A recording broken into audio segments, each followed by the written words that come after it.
Hey guys, it's Johnny King. So today I continue my 30 days challenge in which I said I'll be reading a novel called Rich Dad Poor Dad.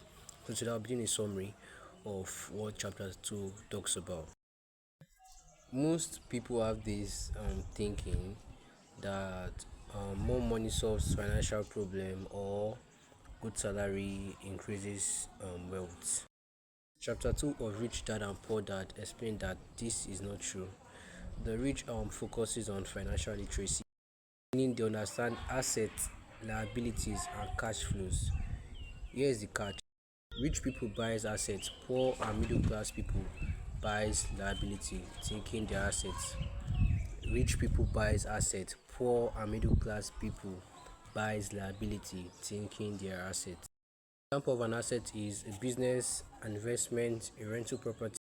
Example of liabilities are expensive phones you can't afford, clothes bought to impress people, and expensive car you can't even cover up the expenses. Let's look at the scenario. Imagine two people earns the same salary every year. Person A buys designer clothes and the latest iPhone every year. B uses part of his money to learn a skill, start an online business, or invest in something that will generate more income for him.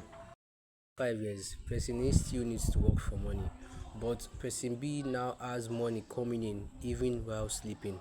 That's the difference between liability and asset.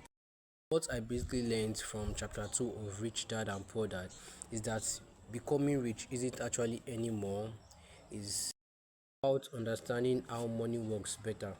So the question is that would you rather look rich or actually be rich?